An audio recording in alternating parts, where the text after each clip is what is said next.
Hello ನಮಸ್ಕಾರ. ಇವತ್ತು ನಾನೊಂದು ಒಳ್ಳೆ ಟಾಪಿಕ್ ಬಗ್ಗೆ ಮಾತಾಡ್ತಾ ಇದ್ದೀನಿ. ಈ ಜಗತ್ತಿನಲ್ಲಿ ಮೌನ ಮತ್ತು ಮುಗುಳ್ನಗೆ ಎರಡು ತುಂಬ ಪವರ್ಫುಲ್. ಏನಂತೀರಾ? ಮೌನ ಸಮಸ್ಯೆಗಳು ಬರ್ದಂತೆ ನೋಡ್ಕೊಳ್ಳುತ್ತೆ. ಮೀನು ಬಾಯಿನ ಮುಚ್ಕೊಂಡೇ ಇದ್ರೆ ಅದು ಯಾವುದೇ ಅಪವಾದಕ್ಕೂ ಸಿಗಾಕೊಳ್ಳೋದಿಲ್ಲ, ಯಾವುದೇ ತೊಂದರೆಗಳಿಗೂ ಸಿಗಾಕೊಳ್ಳೋದು. ಈ ಮಾತು ಮನುಷ್ಯರಿಗೂ ಅನ್ವಯಿಸುತ್ತೆ. ಯಾಕೆಂದ್ರೆ ಮೌನವಾಗಿದ್ದಷ್ಟು ನಾವು ಯಾವ ತೊಂದರೆಗೂ ಸಿಗಾಕೊಳ್ಳೋದಿಲ್ಲ.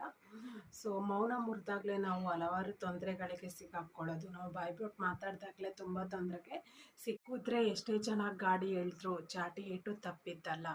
ಮರ ಎಷ್ಟೇ ಜನಕ್ಕೆ ವಿಧ ವಿಧವಾದ ಹಣ್ಣು ಕೊಟ್ಟರು ಅದಕ್ಕೆ ಕಲ್ಲೇಟು ತಪ್ಪಿದ್ದಲ್ಲ. ಈ ರೀತಿ ಮನುಷ್ಯ ಎಷ್ಟೇ ಒಳ್ಳೆಯವನಾಗಿದ್ರು ನಿಂದನೆ ತಪ್ಪಿದ್ದಲ್ಲ.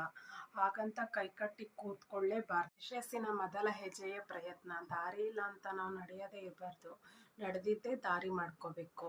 ದಾರಿ 4 ಜನಕ್ಕೆ ಸ್ಫೂರ್ತಿ ಆಗಬೇಕು. ನಾವು ಸಂಪತ್ತಿನ ಬೆನ್ನತ್ತಿ ಹೋಗಬಾರ್ದು.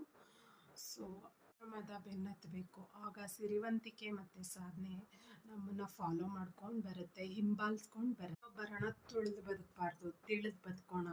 ಸೊ ಈ ವಿಡಿಯೋ ಇಷ್ಟ ಆದರೆ 4 ಜನದ ಜೊತೆ ಶೇರ್ ಮಾಡಿ. ಸೊ ನನ್ನ ವಿಡಿಯೋಗೆ ಸಬ್ಸ್ಕ್ರೈಬ್ ಆ್ಯಂಡ್ ಕಮೆಂಟ್ ಮಾಡಿ. ಸೊ ಮತ್ತೆ ಸಿಗೋಣ ನೆಕ್ಸ್ಟ್. ಸೊ ಮಾಡಿ